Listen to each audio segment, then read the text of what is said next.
Hey guys, I'm Melody. And I'm Nicole. And welcome back to another episode of Double Take. Finally!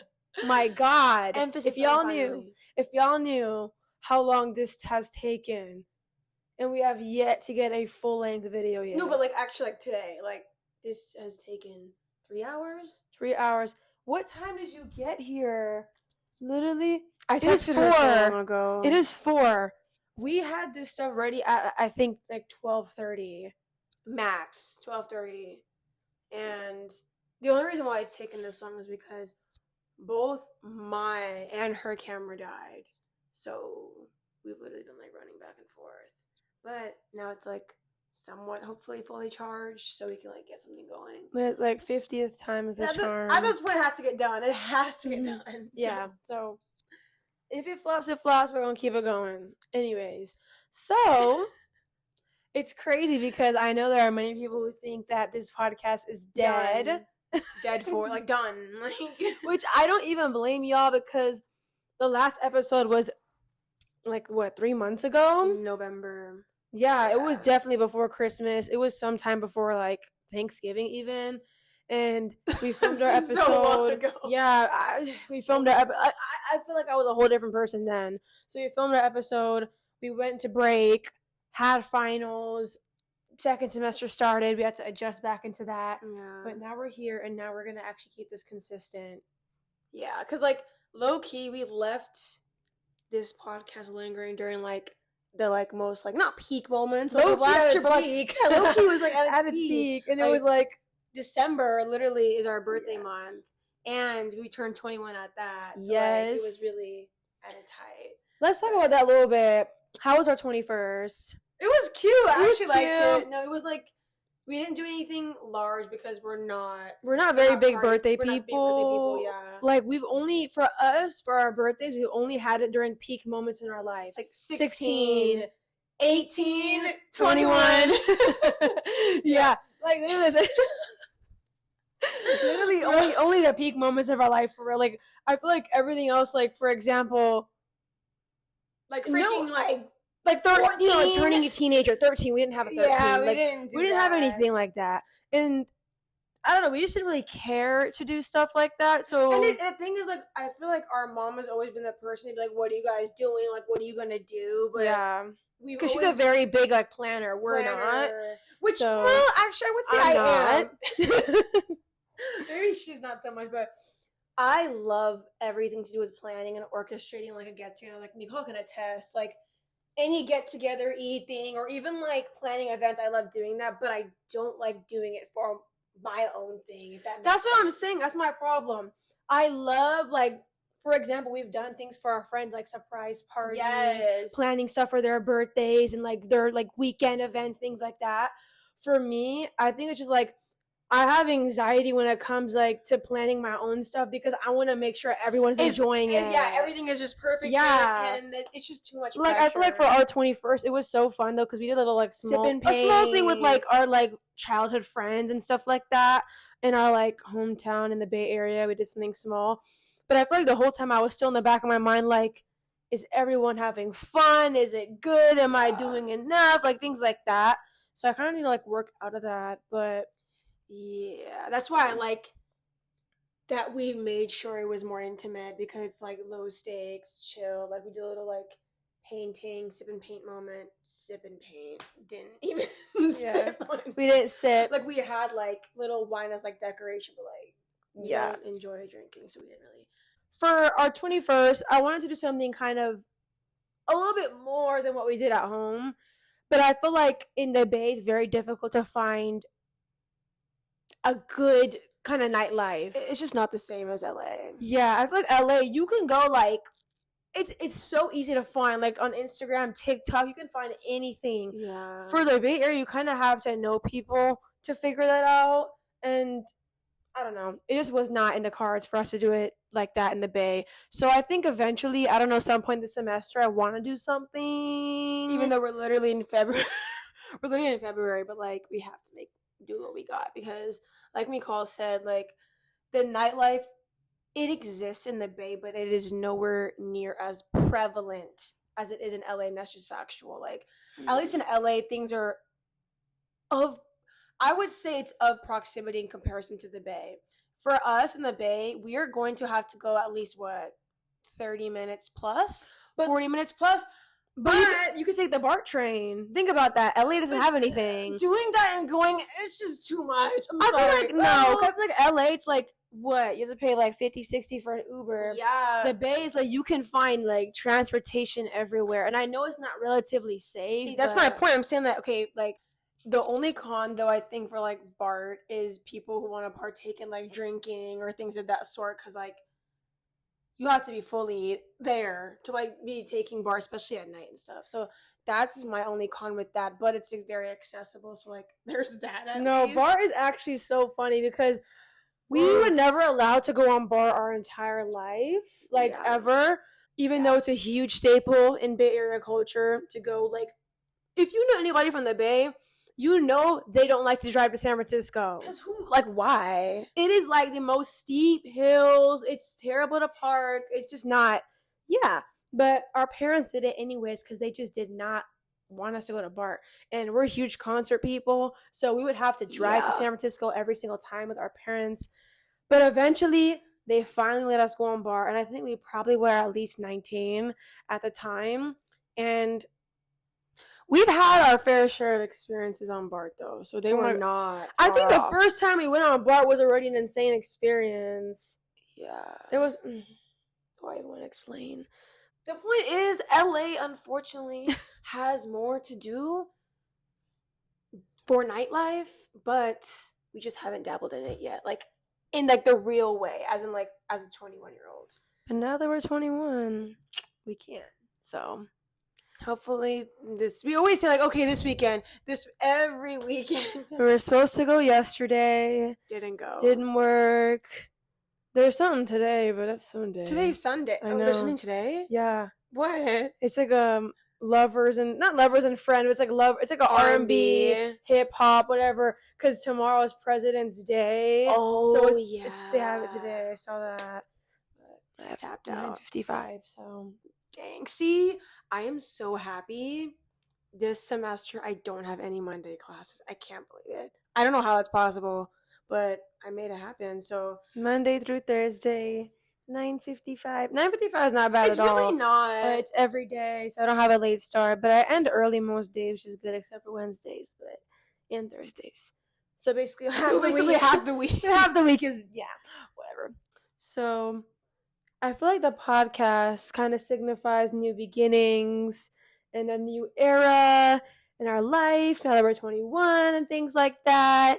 And I feel like it is only right to make an episode about being online, being seen, kind of showing yourself to the public on the internet. Growing up on social media as well, and how that particularly affects Gen Z and people like us who are obviously now doing a podcast. So. Yeah. And it's just so funny because our parents, shout out to y'all, they, since we were like, I feel like probably once we were like maybe 6 years old or 7 years old, our parents have always been the ones that have encouraged us to like showcase our personality. Yeah. You know, maybe not record online because people are predators, so we weren't allowed to record. But when we're like maybe like 13, 14, our parents kind of encouraged us to like, maybe you guys should start YouTube, maybe y'all should do this. And I very much vividly remember our dad was the first person to buy us a camera, and it is still in its packaging. Okay, but to be fair though, let's give myself at least credit. Did I not try on YouTube? You did try on YouTube. And I had to private it recently, finally privated it, but like one of my videos got like almost 5,000 views, which at the time was a lot. Like it was like a back to school haul. Oh my god! Like if you know, you know, because that was obviously the thing in like what 20. What was it? It was 7th grade 16, back to school 2016. 2016-ish era, yeah. Okay, so like I did a back to school haul. Oh my god, just so like like from Target. Got this little pencil, this cute lead pencil, like girl. like I don't know, but I did defo try, and I also like remember I auditioned for if y'all know 7 Super Girls. I would say the same thing. Oh. I'm dead. If y'all actually were on YouTube and you're a girl, you definitely maybe you're a guy, I don't know. 7 Super Girls, they were the ones. Like, they were the ones people were trying to become. Like, I remember I helped you film your audition. You had to audition to even be considered. It was serious. To be, if y'all don't know 7 Super Girls, it's like it was a channel. It was actually like a network of channels they had where they would cast a bunch of young girls across America or even like globally, and they would make skits. And the premise is the fact that there's 7 girls on each channel for every single day of the week. So I wanted like a freaking Thursday slot. And I'm like, I'm Melody. I'm from the USA. I was like, USA. Like, oh my God. It was so like, bro, that was everything we wanted to become. Yeah. I was like, wow, I'm so jealous. And plus, they would make so much money. Yeah. Just to, to me, the things they filmed, like little like, after school night routine. I love those videos. Like that. I would do that for freaking, at the time, I'll do it for $20. Like, I didn't really care about we didn't care about the money part. It was more so of like, we just wanted to be them. We wanted to be seen. Like Nicole was saying, we wanted to be seen because we had this personality we wanted to showcase. And I don't know, Miko didn't audition, but I tried. I didn't get it, obviously, as you can see. I'm sitting right here. I didn't get it, but I don't know, but those things were definitely like the pipeline for us to be like, we want to be like on something that's media related. Yeah, I feel like back to my earlier point, our parents were constantly the ones encouraging us to do it. And the funniest thing is we have Habesha parents. Habesha meaning Ethiopian. Eritrean. Any Habesha parent, majority of them would never allow their kid to be on camera or be online. No. They'd be like, go chase after a real career, go do something with your life, things like that. Real career. But, but our parents, I don't know, they saw something in that, and they were like, no, we want y'all to do something. And I think also it's the fact that we're twins, too. Yeah. That's something that was unique at the time, and I guess it's still unique now. No, exactly, that's true. We wanted to be somebody, we were serious about it, but we never actually did anything about it. We just kept talking, saying that, I want to be on YouTube. I want to be on TV. I want to do this. I want to do that. But we never did anything. Like, we never did anything. And you wouldn't believe us, but our first form of content ever is this podcast. So, like, and like at 21 years old. But that isn't like to say like, oh my God, you're too late. Like, it's more so like it's better, late than never. Late, quote unquote, even though this is not late at all. But I'm just glad that we pushed ourselves to finally do it and have that outlet, because I feel like in general, whenever Nicole and I are conversing about the most niche things, we're like, why can't we just put this on a podcast? Like, what? Oh, this conversation could just be recorded and put on like public domain, but we're finally doing it. So I feel like it already took a lot of courage for us to like start this podcast up, because we are pretty private people in general. Yeah. Even when it comes to social media, you never see us post. Bro, ever. Literally, let's be so serious, Nicole. The only times we post the peak of our lives. Our birthday is a guarantee at least every year. Yay, December 18th, we're going to post. Otherwise, it's like, Nicole and I were just talking about this. For Nicole specifically, the only time she posts is like one event's like a concert. A concert, my birthday, if we're traveling out the country. That's it. That's it. So like the last time both of us posted was our birthday. And the last time before that was Bali. And the time before that was my last birthday. For me at least. It was my last birthday. And then the time before that was my last birthday. So.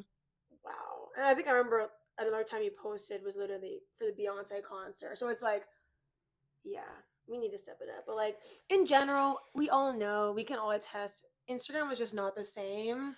I literally saw, I think it was on Twitter, someone was saying that Instagram has become the equivalent of LinkedIn. It feels like LinkedIn, but a photo version of LinkedIn, where like you post the pics of your life, you post the best photos of yourself. It's not casual. And I don't know. I have a love-hate relationship with Instagram, because I do love posting like real good photos of me and things like that, and like having some like, photo shoot and things like that. But it's not an app where you can constantly just like post whenever or whatever. Yeah, and that's why we've never fully been we've never fully gravitated to Instagram. I feel like we've always gravitated towards Twitter, like a whole lot more than probably the average person our age, I would say, because it felt like we joined. For starters, we joined literally in middle school. We joined for 2 different reasons. We joined for 2 different. You can say a reason first. Yeah, my reason why I joined Twitter is because it's such a niche reason too. Like such a niche reason. No, literally. I joined Big Brother stan Twitter. I bet half of y'all have no idea what Big Brother is. And whenever I tell people about Big Brother, they're like, don't old people watch that show? And like, who watches that? A 12-year-old had no business live tweeting about Big Brother. Bro, I literally made an account when I was, I think, 12 or 13. Tweeted about Big Brother almost every single day. Gained thousands of followers. I remember I gained 100 followers in like 2 minutes. Yeah. It was insane. Yeah. It was actually insane. Like you weren't even like a live update account. You weren't, but you basically were like live commentating about things that were happening both on the show, because it's a live feed show. So like we could literally basically explain the premise of the show. Okay, so yeah, Big Brother's like when there's like 16 random house guests from across America, all ages get casted. They all live in a house together. No phones, no electronic, no communication with the outside world.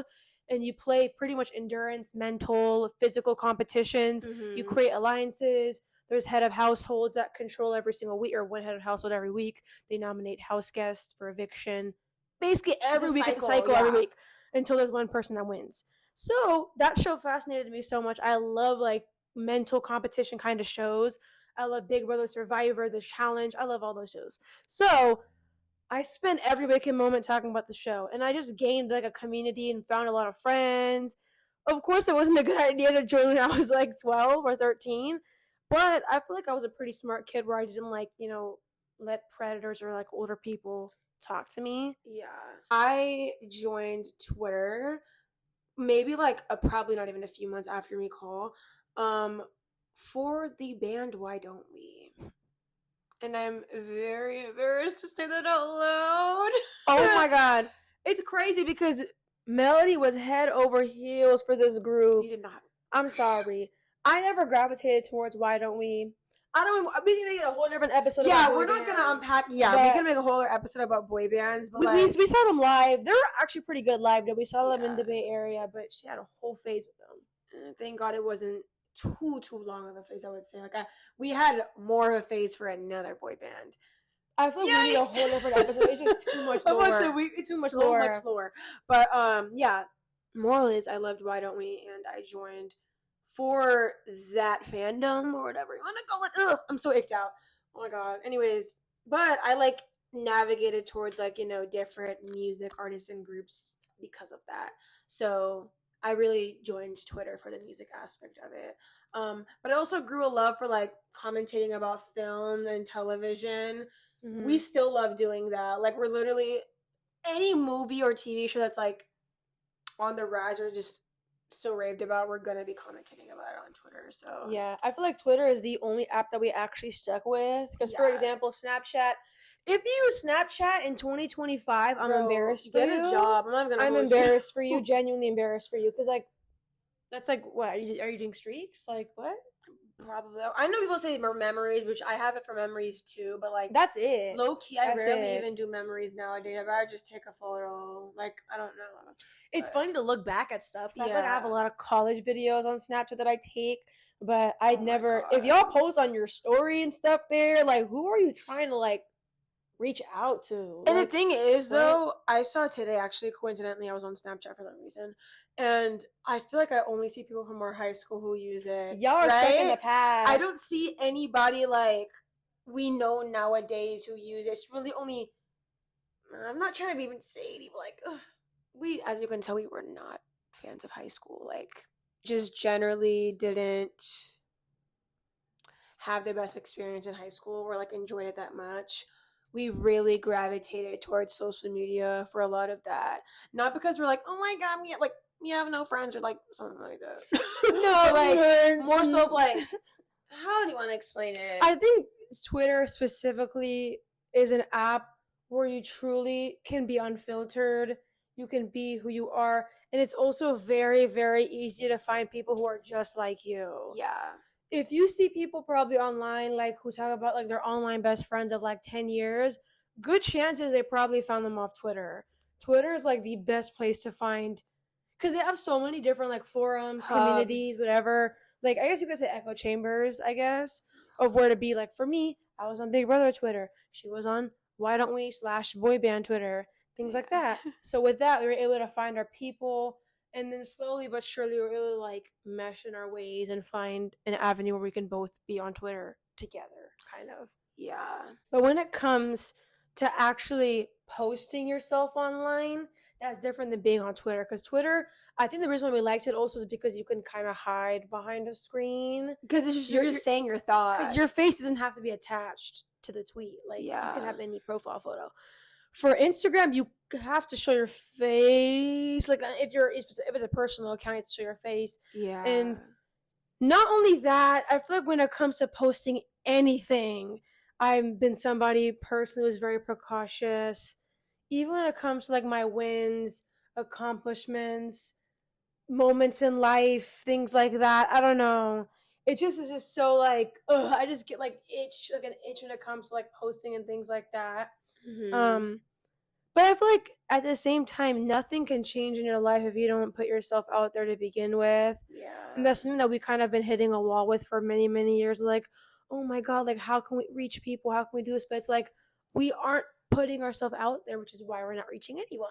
So I just feel like we don't have an inclination to, like, share information like that on platforms, like, obviously outside of Twitter, like platforms like Instagram or TikTok. Like, I don't know what that is inside of our body. It's just like I literally do not care. Like, I have no care to, like, excessively post my life, which at one point was the complete opposite, because I had my Finsta since, I think, 6th grade. So I had my Finsta since, like, I've joined Instagram, and it has, I think, 2,000, like, wait, let me double check just to be. I literally just checked, and I literally have 3,577 posts on my Finsta. And that is from 6th grade all the way to now. And Nicole and I were just talking about how, like, we post on our Finsta far less than we once did. Like, before, in middle school and high school, I would post every single day, almost, like, sometimes even 2 or 3 times a day, like, just anything. But now it almost feels like even Finstas are crafted to be a certain way, and it's just not the same. It's just so weird because, like, I started my Finsta a bit later, so I have, like, almost 600 posts. I don't even post as often on there. Maybe on my story and stuff like that to talk about music and things like that. But I feel like Instagram has a lot of people who just, like, monitor you without you knowing. Mm-hmm. People who are very almost, like, deceitful, preying on your downfall kind of vibe on that app. It's not like it's there's no, like, support on there. And I'm not saying in a way where, like, you have to like my post and you have to comment. But it's like, I know people subconsciously, I don't know how to describe it. It's like, exactly people feel too cool to, like, kind of interact and support and be a community. People are just silently watching you. People silently watch you on Instagram. I don't like that. And obviously, like, I always tell Melody, I'm like, there are probably so many people watching our accounts that we don't even know who's watching. We probably never spoke to. Maybe we spoke to once or twice, or maybe people who we don't even talk to anymore. So it's like, it's just very interesting because, like, you really never know when it comes to that app. But I mean, either way, I guess we're flattered. I don't know. Like, thank you? Question mark.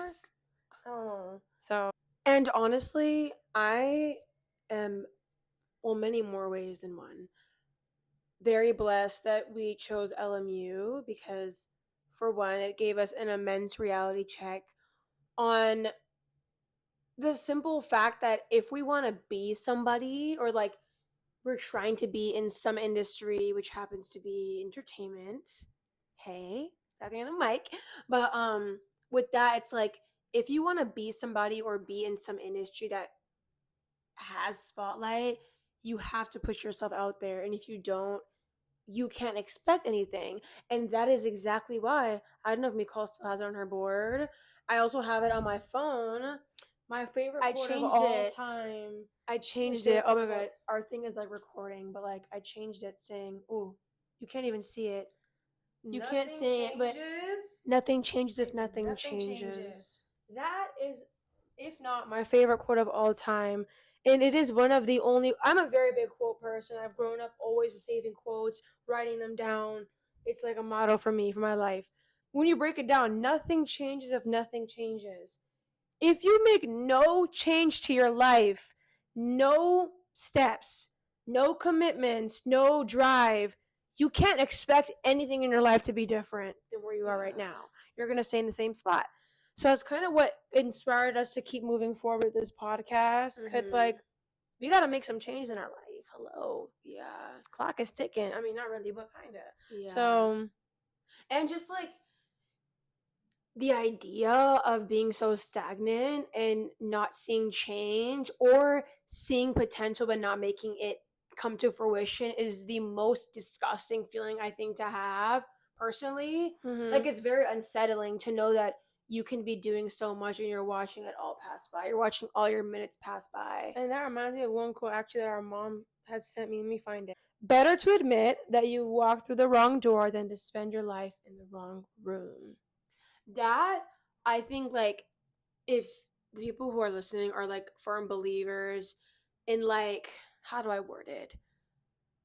Kind of this idea of like feeling fulfilled after you pass away and like seeing your whole life and all you've done. The idea of like kind of having that reflective time where you're seeing everything you did and seeing that you did not do the things you wanted to do or even at least attempted is horrible, because like people literally will go their lives. Like, I was literally walking yesterday in this neighborhood and I saw like these older men, like who are probably in their like 80s, and I just had this whole revelation thing, and I'm like, at some point you will be so old and so much older and you just won't have that, I won't say you won't have that will to keep going for your passion, even capability, but like, even the capability to keep going. And that's just like, whoa.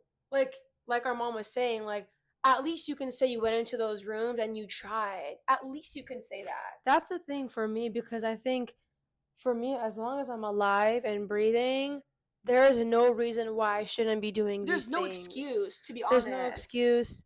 And for us, we're, young people. We have like so much in like the world's in our hands and things like that.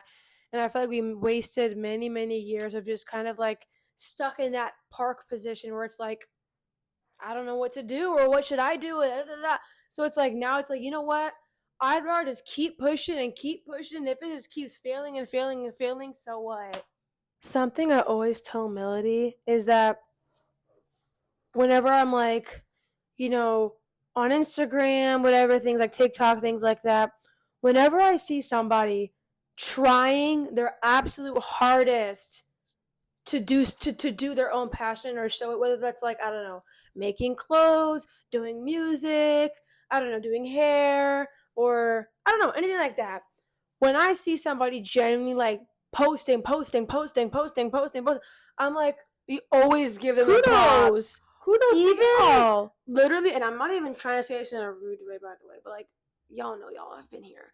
Even times where it's someone posting something and it's like, maybe not the best cover, or maybe not the best whatever you're doing. Maybe not the best cover. Maybe not the best, piece of clothing. Yeah, but best cover. Yeah, we literally don't even send it to each other to like grill them. It's always like, good for them. Good for y'all. We're always sending each other DMs being like, wow, good for them, or like, look at them, like they're really doing that, or like, what are we doing? So we're not even grilling people half the time. It's always like, kudos. Do you see, like, kudos, like, props to you. And I feel like seeing people like that actually is what fuels motivation for me to like really kickstart this podcast. And I'm like, people are trying out here, like they're just doing it and doing it. Because of course, like, in the beginning you might look dumb, you might get like, a couple likes, maybe none, like no likes or whatever, things like that. But eventually people are going to start to watch, and it's like, you have to get there at some point. It's just an evolution, and watching that evolution, it makes me feel motivated that we can do the same thing. And I feel like just getting over that fear of being perceived, like, oh, what are they gonna think of me? I sound stupid in this video. Like, even when it comes to this podcast, bro, the first maybe 3 or 4 episodes, we were very, very critical with the way it looked. Like, critical when really it came down to the audio, the way our voice sounded, the way the video looked, the length, everything. It was to the point where it felt like we're trying to find reasons to not put ourselves out there. The reason to quit. Like, we're like, oh, the audio doesn't sound good, or oh, why did I say that? Like, one thing I was like, oh my god, like, we're just saying anything. I remember it was one of our first episodes, and Mikal was mentioning A$AP Rocky's mixtape. And she was like, I can't even put it in there because I accidentally called it an album. I'm like, no one's going to be checking for this stuff. Because I was referring to Live Love A$AP, which I literally have a huge poster in my room, or a flag in my room. But I was talking about how much I love that mixtape, and I called it an album. And I'm like, we can't put this episode out because I said it wrong. Should I re-record? Like, it's not like that serious. It's just not. And like you were saying, I think we're just trying to find any excuse to stop. Yeah. And like, obviously, we were very scared. But, like, one thing I also continuously live by is do it scared. Literally just do it. And I think my dad also tells us that all the time. Because, like, you're supposed to be scared because you obviously want it bad. So, like, who cares? Because we'd be lying if we said half the time we're filming this. Like, obviously, we're chilled now because we're just talking to each other. But, like, when we're putting it out or we're producing content or like sharing this stuff on our personal pages, like, yeah, we're scared, but like, it's crazy because even when we like posted our first video for the podcast, like the first promotional video, we were like, I don't even want to post it. I don't even want to repost it. I don't want to share it. I don't even want to see. What's the point of posting? What's the point of even filming it then? Yeah. We were literally like, should we even post this? What? Even if you have 5 followers and you have a damn like clothing brand, okay, good for you. Like, you can make yourself be the person that you want to be, if that makes sense. Like, we're also firm believers of acting exactly as we want to be. Act like who you want to become. Yeah. So if that's somebody who has 1 million followers and they talk on a podcast, act like that. Act like you actually are someone with like viewership versus like, oh, like, I don't need to act like I have a tripod set up and I have all these professional cameers. Like, that's what it's supposed to be. Yeah, you're putting your quality so much lower. Yeah. Like, and I feel like even when it comes to that, if you don't act like how you want to become, it reflects in the way people see you. They're going to treat you exactly how you think you are.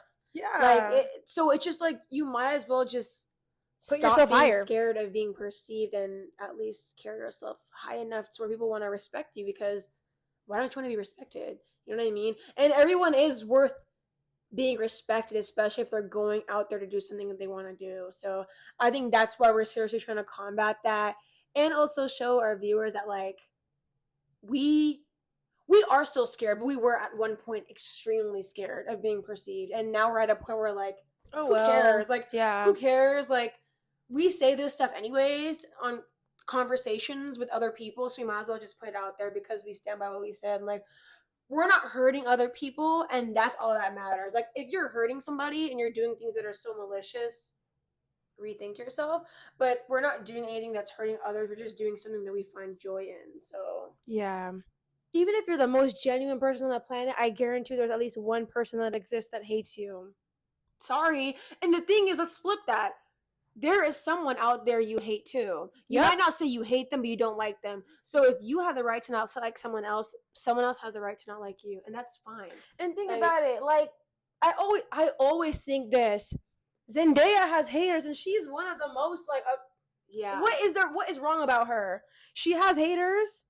People like Beyonce, the biggest names you could think of, have people hate their guts, but they're outweighed with so much love, which keeps them going. So it's like, if they listened to the haters, think about it, they would not be there. They would not be there entertaining us. We would not be here loving them, idolizing them. Like, they just would not be there. Either way, in my opinion, if this fails, it fails. If it works, it works. At this point, if we have fun at the end of the day, it's all that matters to me. And I think it's a great way to document our evolution in life and our experiences, becoming adults and almost, finishing our last 2 years of college and, the post-grad life. Yikes. Woo! Yeah. God, no. We're breaking that barrier. We're breaking that wall of being perceived and just going for it. at the end of the day because I know we're gonna thank ourselves. So. Oh yeah. Yeah. Okay, I literally don't care at this point what we end up saying. This has to be the last time we film this because it is dark. It's so dark. As you can see, it's not the same as the beginning of the video. At all. So we need to hurry up. We're gonna do rapid fire, talk about our favorite things right now, which is music. Most times we're gonna talk about music. Yes. But this specific month had a lot of stuff. So we're gonna say our top 3 that we like right now. We have the same answers. Hurry Up Tomorrow by The Weeknd. Life is Beautiful with Larry June, 2 Chainz and The Alchemist, and Some Sexy Songs for You by Drake and Party Next Door. Literally, it's been such a good few weeks of music. Like, all of those, by the way, like, we're naming them because they're, like, in our eyes, like, 10 out of 10 or close to 10 out of 10. Mm-hmm. So, yeah, and they're all 10 out of 10 in their own ways. They're nowhere near similar, none of the projects, but been on repeat. And funny enough, we've seen all of them live except for Drake and 2 Chainz. Yeah. So we've seen all of them. Yeah. Live, so if y'all haven't heard any of them, recommend it. Listen to Drake and Party Next Door first though, because it just came out. Yeah. But definitely listen to Larry's project. Listen to like Life is Beautiful, No Skips, Canyon, LLC, I've Been. It's fine, y'all. Generation, Colossal. Yeah, and then Hurry Up Tomorrow. Listen to everything because it's a score. So it is a film score. Like it is like top to bottom. It's a movie. So so good. But we need to wrap this up. So thank you guys so much for listening, and we can't wait to see you on our next episode. Stay tuned. Bye. We'll be back. Bye.